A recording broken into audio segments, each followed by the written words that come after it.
প্রিয় শিক্ষার্থী, নিশ্চয়ই তোমরা ভালো হচ্ছে। ভালো হচ্ছে। আমরা গত 2 দিন সেটের ক্লাস নিচ্ছি, নিশ্চয়ই তোমরা বুঝেছো। আজকে আমাদের তৃতীয় ক্লাস সেটের। তবে বিষয়টা হচ্ছে যে আমরা গত 2 দিন যে ক্লাসগুলো নিয়েছি, প্রাথমিক অবস্থা নিয়েছি, আজকে একটু কঠিন ধাপে যাচ্ছি। এরপর আমরা বাম পক্ষ ডান পক্ষ যেগুলো আছে সেটে সেগুলো দেখবো। তো তোমরা আমাদের সাথে থাকবে। আর তোমরা যে কাজটা করবে সেটা হচ্ছে যে আমাদের আমাদের যে আমাদের যে লাইক কমেন্ট শেয়ার আছে উল্টে শেয়ার করবে, তাহলে আমরা বেশি বেশি ক্লাস নিতে উৎসাহ পাবো।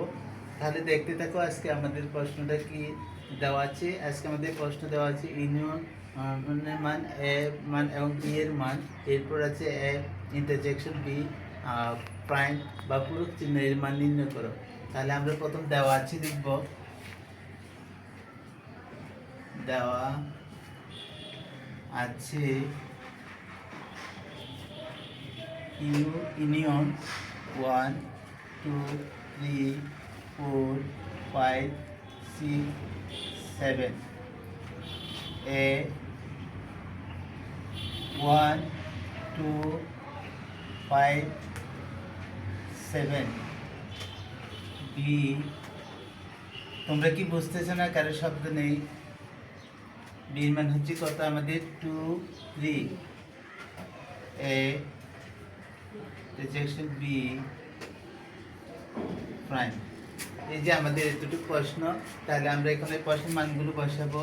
প্রথম প্রাইম হচ্ছে ইউর মান কত দেওয়া আছে 1 2 1 2 3 4 5 6 7 মাইনাস হবে এর মান কত দেওয়া আছে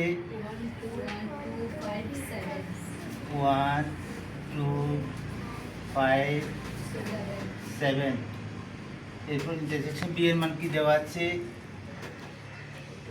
2 3 শেষ। তাহলে আমরা মান বসানো শেষ। এখন আমরা দেখো এটা হচ্ছে যে আমাদের শুধু যেটা মিলাচ্ছে আমরা সেটা লিখবো। তার আগে আমরা ইউনিয়ন যে মানটা আছে বা প্রাইমের যে মানটা আছে সেটা আমরা লিখে নিব। এখানে কত মিলাচ্ছে 1 তো নেই, তাই না? উভয় পাশে 2 দেখি, তাহলে আমরা 2 লিখবো, বাকিগুলো আমাদের লেখার প্রয়োজন নেই। এবার দেখো মাইনাস মানে 2টা বাদ করে যাবে। 2টা বাদ করে গেলে আমাদের কি আছে, যখন আমরা 2টা বাদ দিয়ে দিব তখন আমাদের এই যে এখানে 2 আছে, এখানে 2 আছে, এই দুইটা বাদ হয়ে যাবে, বাকিগুলো আমাদের লিখতে হবে, তাই না?